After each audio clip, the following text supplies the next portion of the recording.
wanted to show you some cool things. We got a couple of people up here. It's JNUC, yay! So I'll be kicking this off. I'm Joel. With me is Mike Vandelinder. He's the technical product manager for Jamf Connect, so he's going to be showing you some stuff. And then we also have Zachary, who'll be joining us a little bit in the middle to show some cool things that he's been working on. That go there. So real quick agenda, a little bit about is what we do today, and then Zach's going to get up and talk about extending authentication, doing some PAM modules and things like that. And then at the end, I'll come up and I've got the app that I've been showing off on the keynote stage the last day or two. So we'll show that, kind of do some live demonstration of some of the other things that it can do that we may not have actually gone through in some of the other sessions. So with all of that, hopefully you get a very good understanding of how the pieces fit together and where we're going. So in the middle of this session will be a very clearly demarcated line between what current production systems do and what we will be doing in the future. So I just want to let you know that the second half of this session is forward-looking, and we've got some people from the product team here that are giving me devil eyes right now, that I make sure that I clearly mark that, because we have a tendency to be over-enthusiastic about things that maybe aren't in the product just yet. But we want to put this out there. We were very interested in feedback from yourselves about what we can do more of and things like that. So with that, Jamf Connect, we're not going to do too much recap here, but it is our way of doing identity management and other things on the Mac. It's currently MDM agnostic, and we expect the same for the mobile device as well when we get into the MDM, the mobile apps. So bring whatever management system you want. That's great. Just use us for identity. Two major pieces to it today right now. One is Jamf Connect login, and that's the ability to use cloud identity at the login window. Mike's going to be showing you some cool ways of extending that, adding in a notify and run script and things, some cool stuff that is in the current code. A lot of people don't necessarily know it in there. The major second half to it is Jamf Connect Sync and Verify. These are the menu bar apps. They might look a lot like Nomad if you're familiar with that. Shock. And they allow you to synchronize your password from the Mac back to your cloud identity provider, okay? We won't really be talking about these today as we go through there. And then we'll get into extending Jamf Connect. So with that, I'd like to invite Mike up to the stage. Curtain call, Mike. All right, so Mike's going to take you through doing some really cool stuff at the login window. Again, already in the system, but maybe not a lot of people are using it just yet. It's a good point. This is the one. Cool. So, as Joel mentioned, when you are typically deploying Jamf Connect and Jamf Connect Login, there may be a few utilities that are included in the install that you have not taken a look at before. So I want to spend a little bit of time today talking through what those actual utilities are, because I think if you implement them in your environment, it's going to make it a little bit easier to create and customize kind of a self-guided onboarding process for your users, which is a nice thing. So those individual mechanisms that we're going to call from here on out are known as Auth Changer, Run Script, EULA, and Notify. So the first tool in that list is Auth Changer. Auth Changer primarily is a unique tool because it's able to set and reset the order of the login mechanisms that are used during the login process of the Mac. So I want to talk a little bit about the how, the when, and the why you would actually want to manipulate the order in which those logins will, the mechanisms will occur on the system. The second mechanism is run script, which is, again, an optional but pretty powerful mechanism that can be called during the login process. Run script, as the name might allude to, just lets you define a file path where a script exists on the system, and you want to just call upon that during login. So we'll go a little bit more into detail on that as well. The third mechanism is EULA, fairly straightforward. It's a way to be able to present some sort of a user acceptance agreement during the login process. Lets you, as kind of IT, prevent users from actually getting into the system before accepting some sort of license.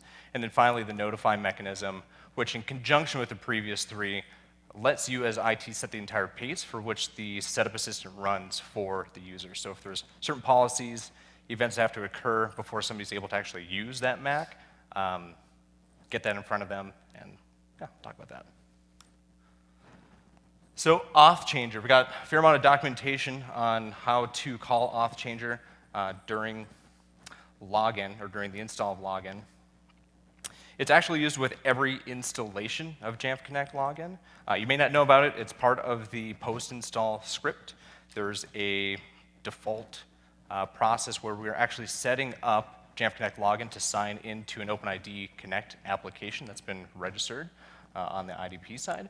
But if you need to manipulate that, change that in some way, so we're talking to Okta or something else, we need to change how Auth Changer is set to run that authentication. So full documentation online. One thing I want to point out that's relatively recent for us is you'll notice there's no version numbering in the documentation address. So you can always just refer to kind of the generic address, no version, and it always gets you to the latest version of the documentation.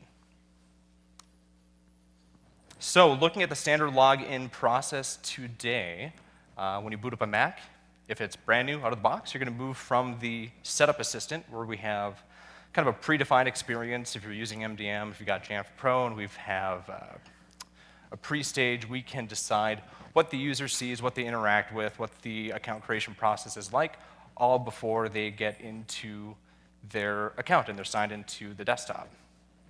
As Joel was talking about in the session prior to this, there are a lot of new changes in macOS Catalina that lets you change what the setup assistant is like. Some nice new features where we can do authentication to an SSO provider. We want to be able to have the user go through some sort of a EULA before they create their account. Some nice new features. But if you want to be able to reuse, let's say you have more than one user on a shared system, maybe you want to be able to provide the login to an SSO provider with each and every login, you can really only do that with Catalina with the first account the first time that it signs in. So using Jamf Connect, we are going to be able to really interject in the middle there.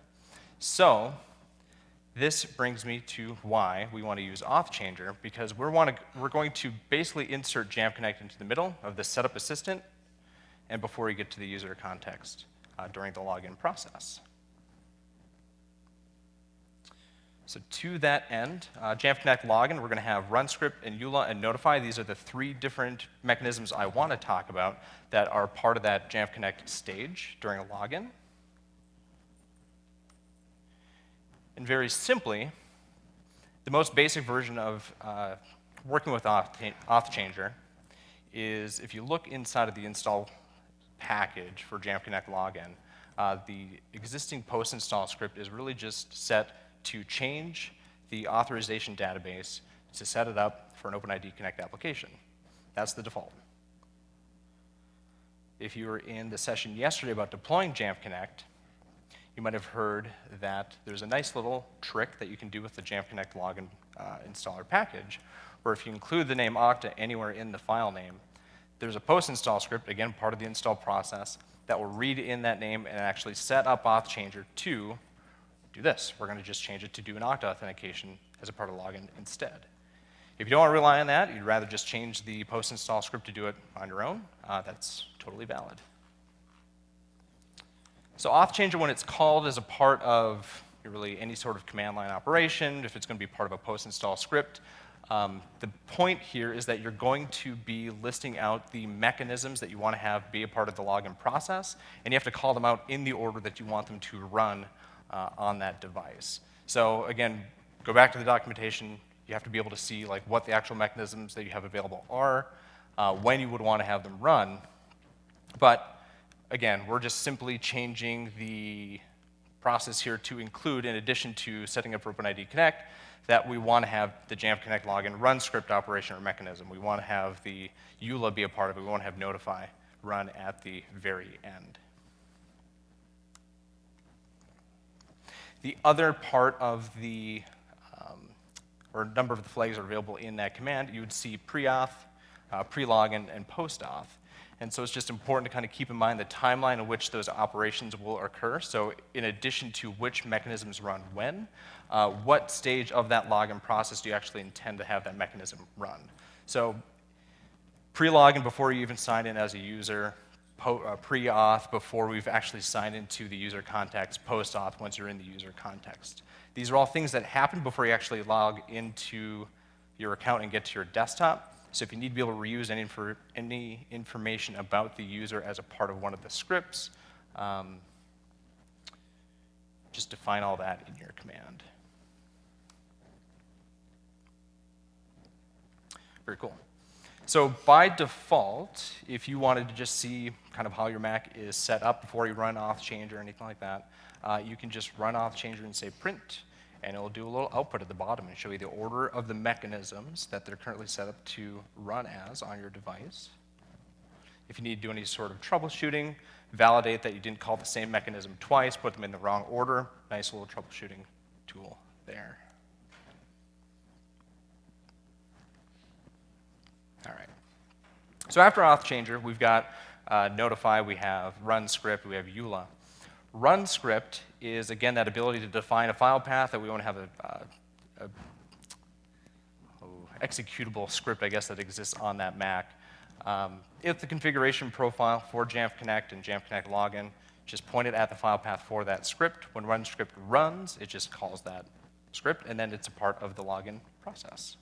So a very simple example of maybe why you would want to have run script call something during the login process is if you're using Jamf Pro and you just want to have a specific policy with a custom trigger, have that policy run as a part of every single login. You don't have to have like enrollment complete or some other trigger that happens once you're actually signed into the device. The EULA mechanism is fairly straightforward. We want to be able to provide some sort of a text file for users to be able to accept before being able to sign into the system. So the nice thing about EULA is that there's simply an agree button at the bottom. That is written out with an audit receipt to the system. So if you want to be able to check that somebody's actually accepted something before you sign them in, or if you need to be able to get that type of information that users have accepted that agreement into, say, Jamf Pro, you could run a policy or script and then put that into an inventory record. So we have the mechanisms, again, to set, or we have auth changer and everything to set the order of the mechanisms to run. All of it is managed through, say, a configuration profile, or if you want to do local PLS, you can do that too. The com.jamf.connect preference domain is what's used to set up each and every one of those stages. So in the case of EULA, EULA title, EULA subtitle, EULA text, that's all information that's embedded in your configuration profile. And it'll just read that out and then display it as a part of the login process. And then finally, the notify mechanism is where you can kind of really dig in deep. And I think this gives you the most flexibility to customize what that login experience is like for each of your end users. So as we're signing in, if we need to be able to ensure that certain policies are run, again, through Jamf Pro, if you need to ensure that a script is run, if you need to, again, just make sure that a particular piece of software exists on that Mac before the user is able to get started with their day, using Notify is your opportunity to show the end user maybe what is going on. If we're installing Office, if we're running updates, keep them educated, show them exactly what it is that you're affecting on that Mac. The way that Notify runs is it's always referring to a log file that exists locally on the system. So through, say, run script, you can write commands directly to that log file. Through Jamf policies, you could include a command at the end of the policy, again, to write directly to that log file. As that log file gets updated, as Notify is running, it's just simply reading that log file and then updating the interface in real time. So use the whatever means I guess you have to do so. I want to run through a quick video. This just be a quick login example with a customized set of mechanisms here. So signing into an OpenID Connect application, this one just happens to be with the Azure Active Directory. One really cool thing that can happen as a part of a login process, once you get through multi-factor and all that, is we're going to get a token response from, in this case, Azure. In that token contains some basic information. We want to be able to use the full name, the username, that kind of stuff, just to actually set up the user account.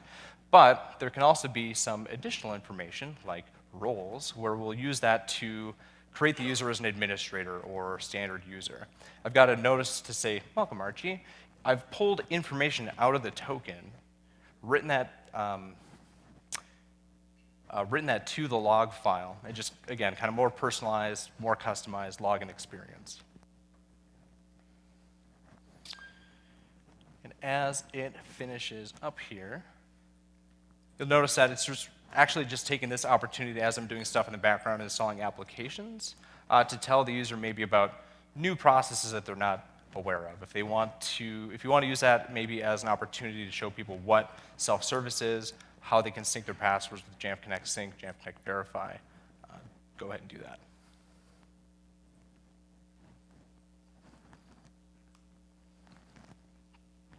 So going back to the token, again, it's all kind of controlled by the configuration profile for Jamf Connect login.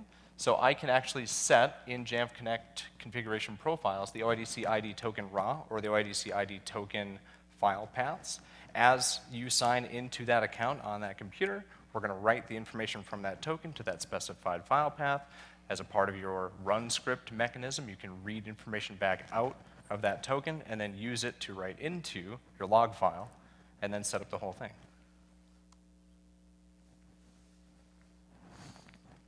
And in that case, I'm just really pulling out the username and the user or email address. A couple of the other screens you may have seen there. Again, think about how we can customize a whole login process. Calling commands out from my run script mechanism to write file paths for image, maybe just putting in text, plain text for main title, main text. You've got a status bar or progress bar that's shown at the bottom of the screen. That you can dictate exactly how much that progresses with each maybe policy or event that you call during the login process. So it could be a spinning bar. It could be just move one stage every time you update something across the bottom. And then you also have the ability to replace both the main text with an image, not an animated image. I tried with a GIF, it did not work. I don't know. I don't think that's really a thing.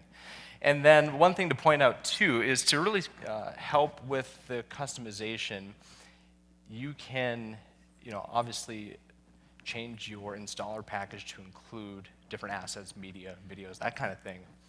It's a lot easier to go splunking in the system and just figure out maybe what applications and system resources already exist. And if you can go digging far enough, you can call that image and include it in the script.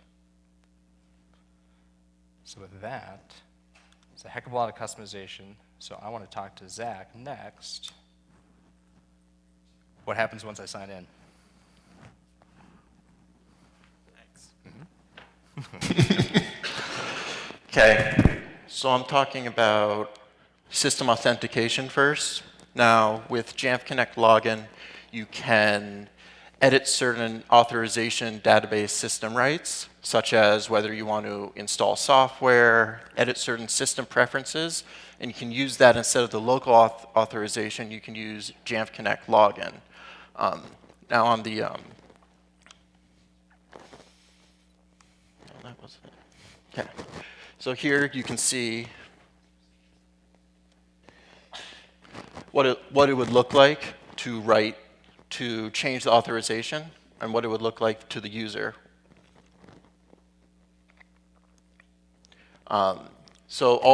To enable this and configure this, you need multiple different values in your plist or in your configuration profile, client ID, the Okta tenant, among other things. Very, very simple. And you can see on the next page here, I've included some authorization rights that I found to be very useful. A lot of Mac admins might have done a lot of these, whether you have standard users and you want to give them, let's say, access to print or network preferences and to keep them as standard users. This uses the same kind of methodology. And these are just some of the things that I found to be very useful when configuring users. The default Jamf Connect login mechanism has a no cache value added, meaning every time that you run any of these authorization calls, you will see a pop-up window, which can prove to be very annoying to the user. You can remove that so that it does keep a cache, and then you'll see a white window pop up, but it will use the same token as access to grant you further access. So you don't have to type in your password more times. It makes it very effective for the user. Not only for system authorization can we use Jamf Connect login, and the PAM module, this and the next thing I'm talking about, the PAM module is currently deployed with Jamf Connect and installed when you install the package. Now with the PAM module, this is more to do with terminal and using the sudo command, and it's the same kind of, there we go. This is what it would look like. Same kind of methodology. You just point at an open OIDC app in Okta and any sudo command, and it will pop up a window asking for Okta or whatever identity provider you use. You believe this works with Google, Azure as well. Just needs an app, and it will run the command for you. It will obey the default timeout for terminal for sudo commands as well. And I'll just verify that that actually happened. And then the last thing that I'm going to show is something that's in preview that Joel and I have worked on, and it allows an admin to SSH into a remote machine using Jamf Connect login. And I'll just play the video really quickly and go over some of the stuff that's happening here. So this is an OIDC app, and you would enter in certain information like the client ID and the tenant.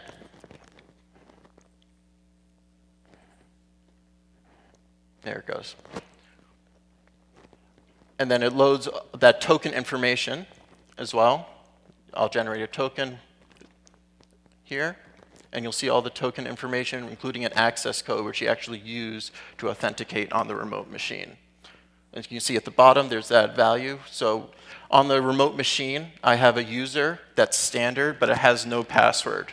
So even if, just for security reasons, you'd be able to SSH into the computer, but no one else would be able to use the account unless you had this app assigned to you in your identity provider. And that opens up a terminal window. It automatically copies to the clipboard the access token. I pasted it in, and then now you're connected. We're still working on this because right now you're a standard user.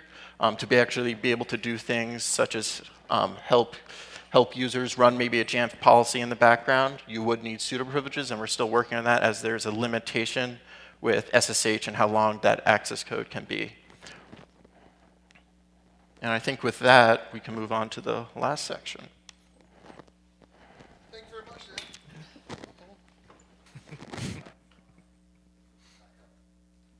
Dan. So cool, yeah, the SSH stuff we're really excited about, because we are constantly looking for ways that we can prevent you from having any sort of static users in that system. We want everything that you're doing to be authenticated back to your cloud identity provider. And so if we can constantly do that, and ideally in ways that are more functional for the user, then we've won. You don't have that static admin user. You don't have to have that static password. If one of your IT members gets, as we call, hit by the lottery, you don't have to go around and change that password on 20,000 machines, whatever else you may have. So that's what we're working on here. Very interested in feedback as to how this fits into your workflow. You know, some people are like, this is really cool, but what if I'm offline? Really hard to do cloud identity offline. If we solve that, you won't see me on stage here anymore. I'll be somewhere else. And so we're still working on that. That's one of the reasons why we also went to the mobile app that we've been showing off as a way of doing multi-factor offline authentication. All right. So with that, again, the SSH piece, something we're still working on. So we are kind of interested in feedback as to how that works for you and what that might do. But now we go completely into the not shipping section of the process right now. So just to be very clear about that. So we're going to show off Jamf Connect Mobile. We showed this off twice during the keynote on Tuesday. And then again yesterday with this morning, actually, geez, it seems like a lot longer, with the Windows login. So we can talk about both of those as we go through here. In the first time that we showed it, we used it as kind of a pre-staging idea, right? You may have, we find this particular with education, where you're maybe handing out 1,000 iPads at one time. Even though DEP works really, really well and can take you through that whole process, the students may still need to download 1,000 individual apps onto each of those iPads. And caching server helps a lot here, but you still have a lot of bits flying across over the network, right? So one of the situations that we were hoping to solve was that. The second situation that we were hoping to solve was for shift workers and being able to have an iPad move in and out of users, right? Without having to do a full wipe and restore. Who uses setup and reset from Jamf right now? Okay, so a couple of hands in the room. This is setup and reset, but with authentication instead. So I'll show you a little video here of this working. So on the bottom, there you go. No. Come on, little video. Is it playing? If not, I have to do hand puppets. And nobody wants to see that. So what's going to happen here, you saw this in the original keynote, but what's going on, now I think it's going to play. Come on. There it goes. All right, beautiful. So we're loading the app down in the dock, and you can see we can also load other apps. We call this particular environment the penalty box. You can load anything you want in the background, but we're using configuration profiles to hide it from the user. So you have this cool time where, unlike DEP authentication, where you might not have Microsoft Authenticator and some of the other ones, we actually have those apps there so you can still use them. We're just hiding the rest.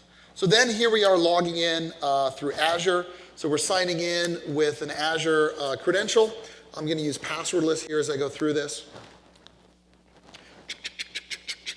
Somebody in the keynote looked at our passwords that we were typing in.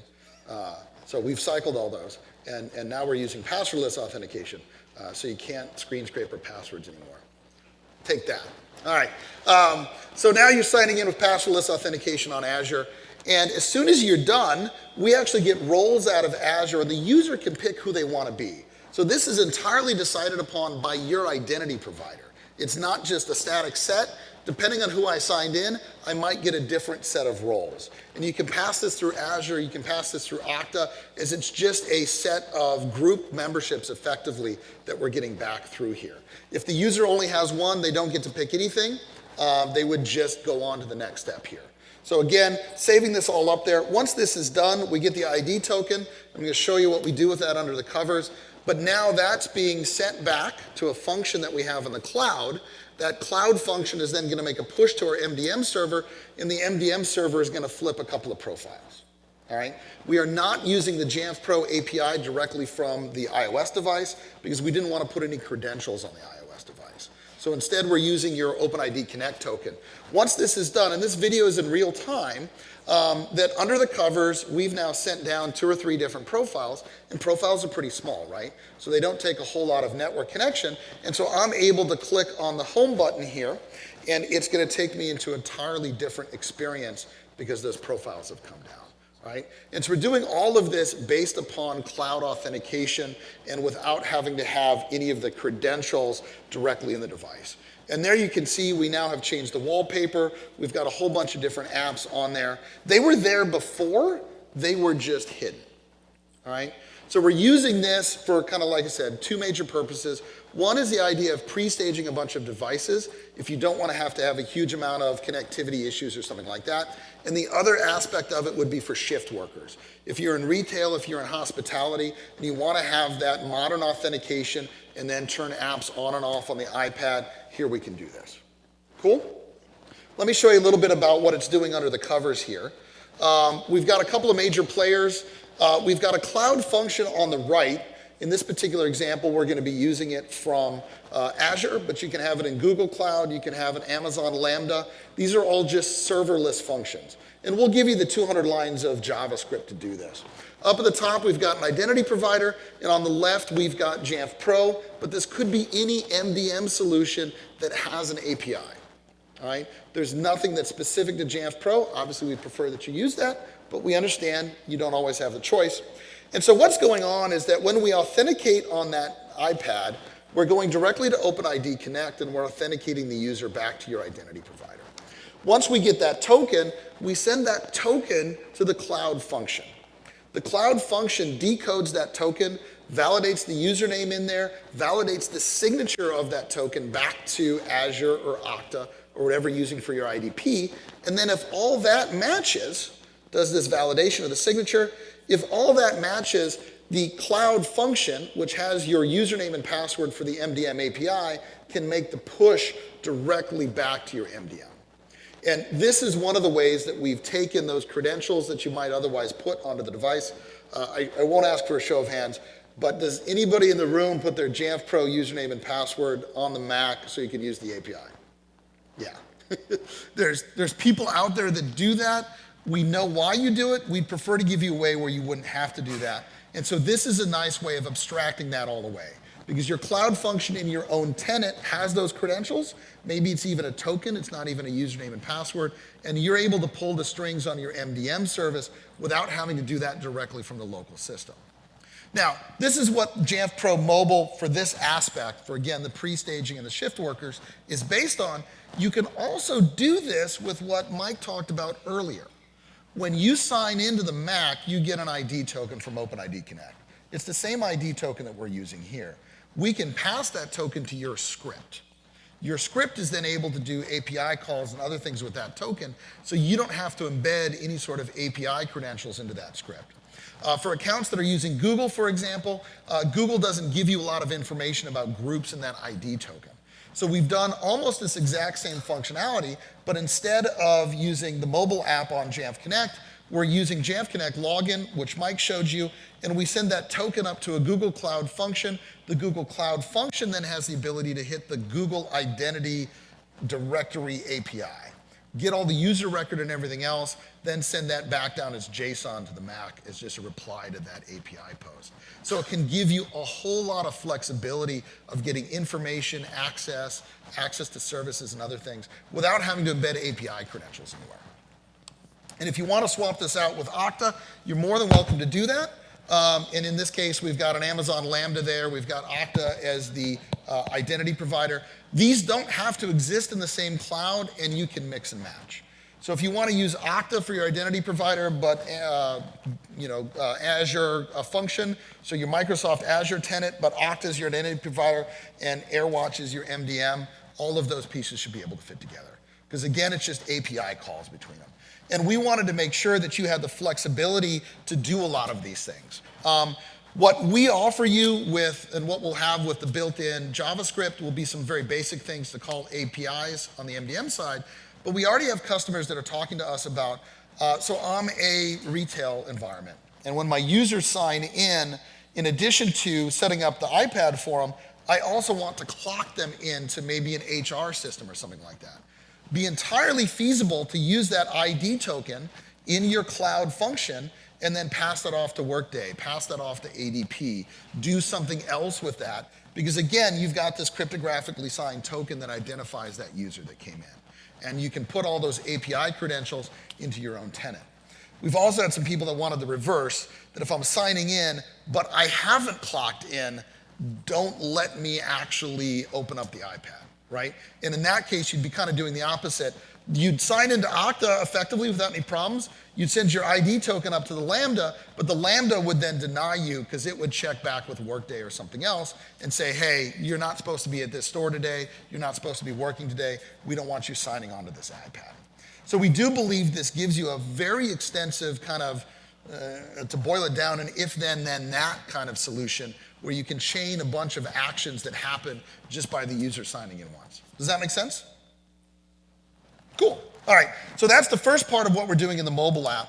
The second part then is when we were doing the authentication. And I've got a phone over here, so we'll do some live demos of this. And we're kind of leveraging two different pieces when we did that passwordless authentication to the Mac and to the Windows device in the keynotes. The first part of that was it became a Bluetooth smart card. Anybody use smart cards in here? A few people. All right. So we have a certificate. We have private and public key signed certificate that's on there. We can have 4 if you want to follow the PIV. We could have 100 if you wanted to do that. We made the rules so we can do whatever we need to. All right. In my current one, I've got one identity, and I have that just like you would associate a smart card with a user. That user has an authentication authority with a pub key hash.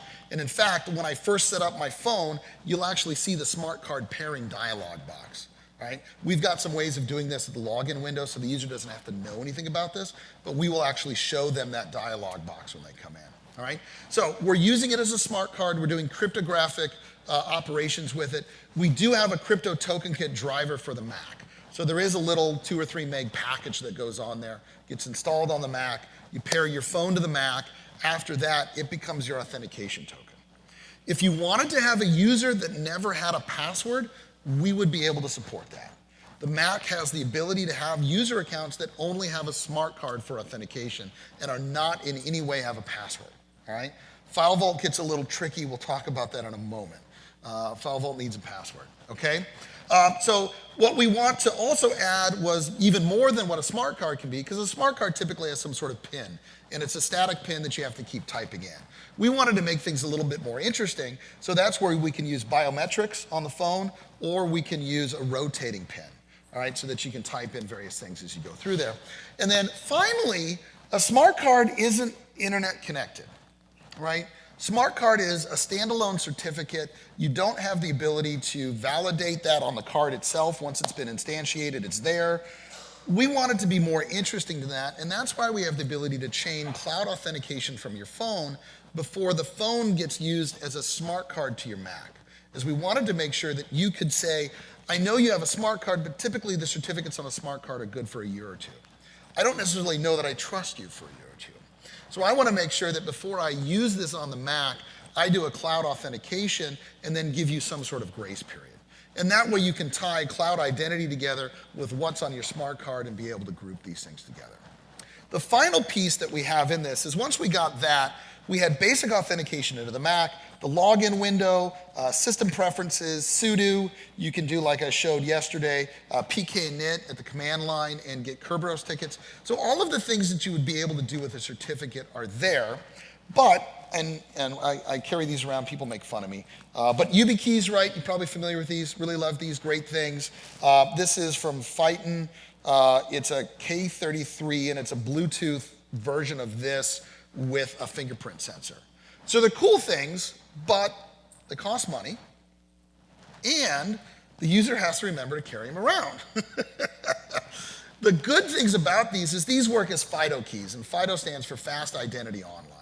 And Fast Identity Online is what a lot of the cloud identity providers have started really focusing on as they go forward for the ability to do a lot of cool things with it, all right? So we wanted to take the functionality of this guy in particular, because it works over Bluetooth, and put that also into the phone. So in addition to being a smart card, it's also a FIDO key to allow you to do authentication to those web pages, to cloud identity providers that don't accept just a certificate for authentication. This is also how we're able to sign into the Windows machine, because Windows uses a FIDO2 security key as a authenticator for remote roaming Windows Hello for Business. It's a long title. But anyway, so the two things that we have on this app on the phone, we have a certificate that we've shared over Bluetooth to the Mac, use that as a smart card effectively. In our marketing, we won't call it a smart card. Nobody gets excited about getting a smart card. Sorry, right? You won't disagree? All right, no. So we won't call it a smart card. We're just using this as our passwordless way of doing it, all right? Now, a lot of people come back and say, well, Bluetooth encryption maybe isn't that great. Probably true. We do our own layer of PKI on top of that. All right, the smart card has a public and private key on it. We use the public key of the smart card to encrypt anything going to the phone.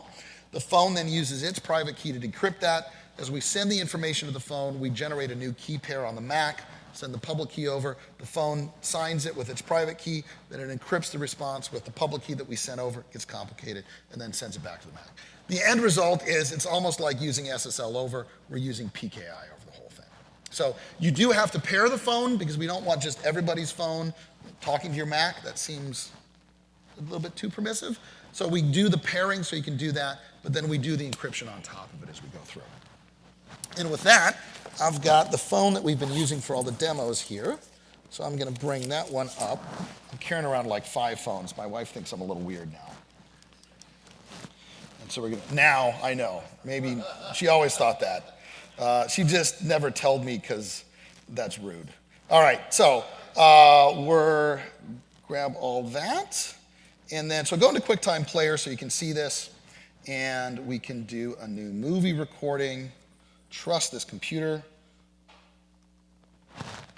Ooh, yeah, all right. So now we're gonna go here. And nope. we're going to plug it in again, and it's going to identify itself. Let me get this. There we go.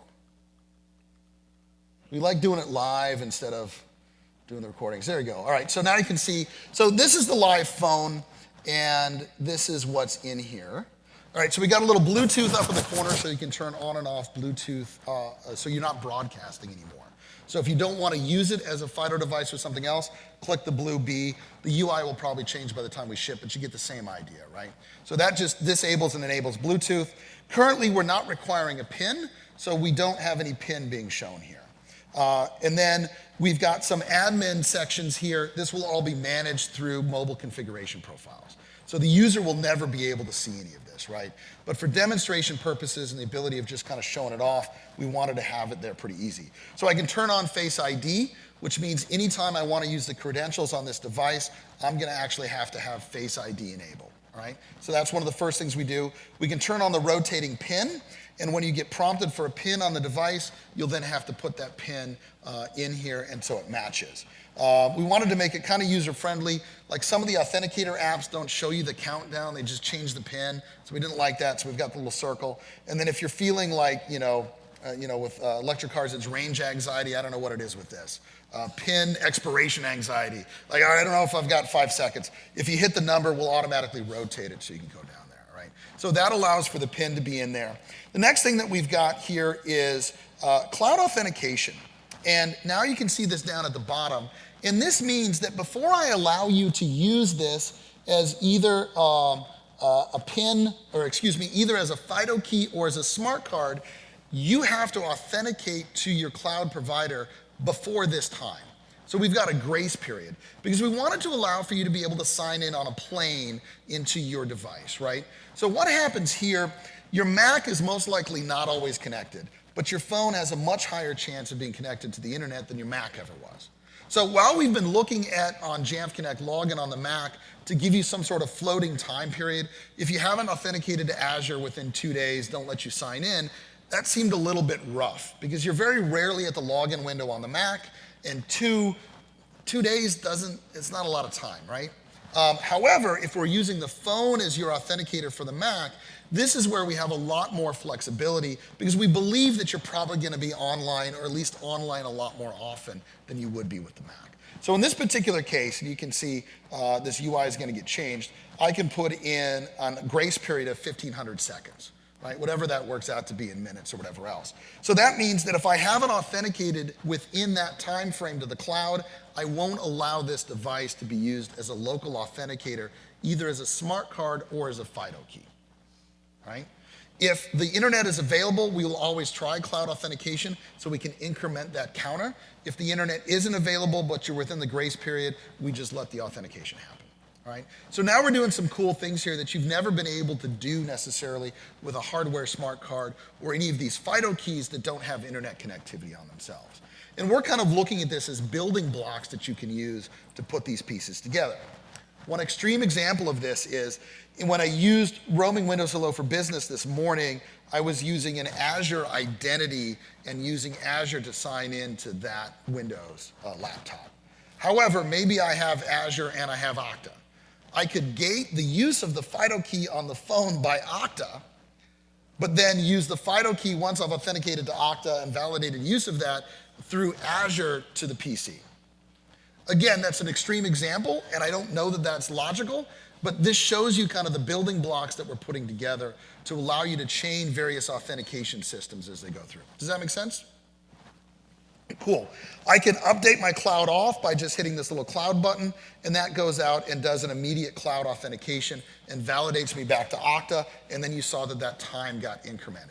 So now I've just gained myself another 1,500 seconds that I can use this credential before having to sign into Okta again. Understood? Cool. Some other things that we can do here, since we do have a certificate, just by pressing the logo here, I can sign into my Okta instance without using a password. All right? So we're using mutual TLS authentication to Okta. That certificate that I have in this app opened up in Safari, authenticated me there. So I've now instantiated tokens in Safari. I can just hit my Jamf Pro instance, and I'm going to go immediately to Jamf Pro without having to ever type in a password. And I've been able to do this because I've got this identity in this app. I use Face ID to authenticate. That unlocked the certificate. The certificate was used to Okta to sign me in. Now that I'm in Okta, I've got tokens. I can go to any of my apps. All right? And this is how we see passwordless being used on the iPhone. And for me personally, I like that better than tapping things on the back or somehow trying to associate things or anything else like that with it. All right? Other things that we can do from the app that's here. I can just do an Okta auth right now, and that'll get me tokens, and I can see that, in fact, I am able to authenticate, and that's in here. I get a little smiley face. Look at that. Currently, we have a very basic way of entering your certificate, where you just paste in a P12.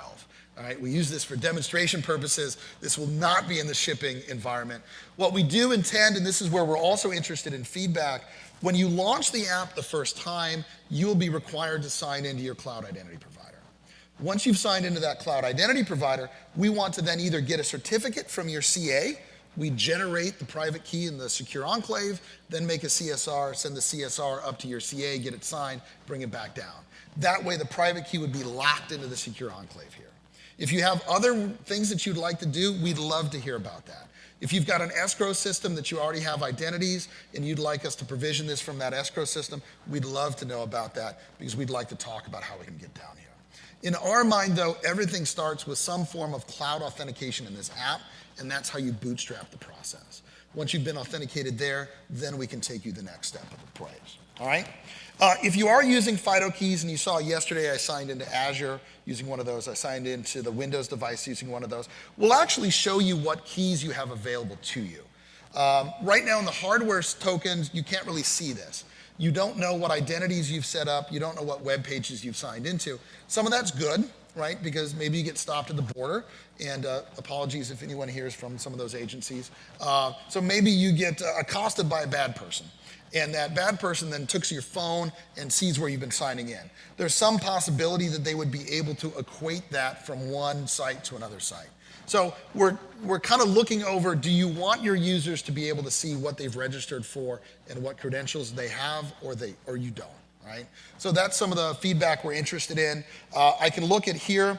This is the actual identity that I've used to sign into Azure. You can't really see because it's a little grayed out, but it's got the relying party. So this is the web page I've used. That's login.microsoft.com. It's got my username there. It's got my key ID, and it's got my hexadecimal or whatever user ID that's for it. We want to be able to show this to users if they want to know that, or we want to allow you as admins to be able to manage this. One of the things that I don't like about the hardware keys is if I give this to you and you use this for corporate use. Cool, you're more secure than you were before, that's great. However, there's nothing on this that's really stopping you from using it for your Facebook account or your MySpace account, right? Appropriately. All right, so you'll be able to sign in to those web pages and those services without necessarily the IT being able to control that. Now, that's not necessarily bad. The user is more secure, that's great. However, maybe they don't own this. If they're going to give this back to you as IT, you don't want to have any responsibility for having those credentials on any. You don't want to touch that. You don't want to see that. You don't want to know that. All right. So this is where we're looking at. You'd be able to give us a whitelist or a blacklist about what relying parties and what services would you want them to use this with. All right. And that way, as IT, you can really lock this down, even though from the protocol standpoint, they'd be able to use this with Facebook. You would be, using this through encryption, configuration profiles, preventing them from doing that. All right.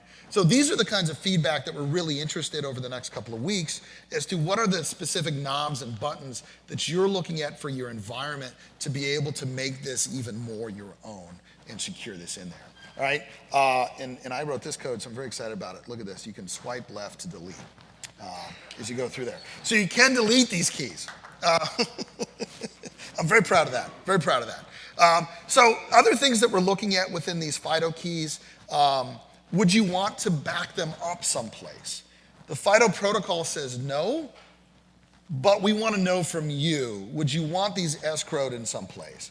One, if you've ever used Microsoft Authenticator, Okta Verify, and you've moved phones, it's not the most smooth experience. That you do have to do a lot of dancing, a lot of re-registering with new devices and other things. I think we could do better with that, I'm not saying we save this in your iCloud account. I'm really not saying that. But I am interested in hearing, do you want these escrowed someplace so that we would be able to then use these on a new device, or a user would be able to carry them over? Or in the most extreme cases, because if they're your keys in your system, then IT would be able to have access to them so that you'd be able to sign in as that user. Right? So there's a lot of different ways we could go here. Currently, in this particular version of the app, we're not storing these keys in the secure enclave. So that way we can export them. If you say, look, you want a button that says only store in the secure enclave, so there's no way I can export, there's no way this can leave the device, we'd be happy to do that as well. All right? For those of you that care, it's important to note, we did none of our own crypto with this. Right? Everybody should be very excited about that. We've used the Apple crypto, which is FIPS validated, so this app is ipso facto FIPS validated from that. All right? We're using all the Apple APIs. We're using the new core crypto for doing some of the ECC key pairs. Each one of these, per the FIDO spec, is an ECC 256, P256 key pair. All right, so that's the only thing that we're doing for the FIDO side. For the identity that you've put in, that can be an RSA or an ECC. We don't care, but we are interested in that. A lot of the CAs are still focused on the RSA 2048 or something along those lines. That's what we see mostly on the cars, but we're interested in doing that. The final piece, and I don't have anything to demo on this because we're already running way over, but the folks here kind of probably knew that, is we will have a new version of the login window, because our goal in all of this, you have a new user, they come into the office, you give them a phone and you give them a Mac. Right, in the box. They take the phone out of the box, Jamf Connect comes up, they're able to sign in with their cloud identity. That enables or disables all the apps that are appropriate, just like you saw in that video, all right? Profiles come down, we generate a certificate, we put it into this app. They now have that as a smart card and as a FIDO key, all right? They then go to their Mac, they boot up the Mac, they sign in through DEP if you're using custom enrollment, using this as a FIDO key. Right? Apple hasn't lit up all the Bluetooth in that yet, so we're still waiting on them for a little bit, but we're not shipping anyway, so that's fine, right? They've got a little bit of time. Once you've done that, you've authenticated to your cloud provider using this as your authenticator. We will then show you a list at the login window of identities that are near you, right? So you could be able to say, this is me, I want to use this identity on this phone, because with smart cards, you can have multiple certificates, multiple identities. Maybe you have an identity for an admin account, an identity for a non-admin account. So we want to have some flexibility where you'll be able to choose, or at least administratively force them into one of those identities. We will then create a local account on the Mac with no password if you don't want it, that will only have access via that certificate that's embedded in this app. All right, that's pretty cool. We're not just doing passwordless by you don't have to type it anymore. We're doing passwordless because the password doesn't exist. So, and that leads us to the last thing, and then we'll wrap up, is FileVault. All right? Currently with FileVault, you still have to have a password for that. We'd love for that to change. I think Apple would love for that to change, but we don't have any solutions to that. When that does change, you better believe we want to be able to use that certificate in here to be able to unlock that. So that would be definitely where we go. In the meantime, what we're looking at is every time you booted the Mac and signed in, we would rotate that password and rotate the recovery key. The recovery key gets escrowed back up into your MDM service. The new password shows up on this app. And you'd have a button that you could press that would then expose that password, so the next time the machine booted, the user wouldn't even have to know that password because it's only used for FileVault. Their user account is strictly listed on the smart card. They would then see that password here and then just type it in. We're going to use the XKCD password generator, right? So correct horse, battery, staple, that's going to be the first password for everyone. No. But, so ideally we can make it something that's actual real words, kind of grouped together so you have enough entropy because they're long enough, but it's very simple for users to type in. That password is then rotated, the recovery key is rotated on login, recovery key goes back to your MDM, so everything's good there. You can check the box with your security folks that your keys are being rotated on a more than normal basis. And the user then has a new password that gets sent back to the phone that's then stored in the secure enclave in the phone. They can use Face ID to get back into and then type that in the next time they set up. It's pretty interesting and maybe a good way of solving that. If we're smarter, I don't know if we can do this. We turn this into a Bluetooth keyboard. All right, so when you boot the Mac, right, at the login, at the EFI window for FileVault, you have something that you can type in. Well, if this is a Bluetooth keyboard connected to the Mac, I wouldn't know the password. I could have a really hairy one, right? Nasty. I would just Face ID, press a button, and it would type it out for me in there. So that's the other thing that we're looking at, that maybe we could do that to clear FileVault, and again, rotate that every time. So that way, even if it is intercepted because it's Bluetooth and people have problems with that, which we get, you would have a new one on every boot. So that's what we're looking for the FileVault side. And as I maybe mentioned on the keynote, this doesn't supersede Touch ID, Watch ID, normal password, anything else like that. If you're using smart cards, you know if you remove the smart card, you can still go back to a password. This is going to be the exact same thing. So if you want the user to use this, perfect. If you don't, and they don't have the phone with them, it's not like they're completely locked out if you still set up that account with a password. If you didn't set it up with a password, well, you get what you get, all right? So that's what we're looking to do with this. So very interested in feedback, chat with your account reps. We'd love to hear more. As far as I'm aware, I think we're the first people doing FIDO on the phone in this fashion. And if you're ticking off all the boxes, it is a FIDO 2 CTAP2 device. So each of these keys that we have in here, and I should have this for my, my Azure account. It's kind of hard to see because it's down at the bottom, but I do have a username in here. And that's what I did yesterday when I signed into Azure. I can just say use my security key, no username whatsoever. It will query this, find the usernames out of it, and then let me pick if I have more than one.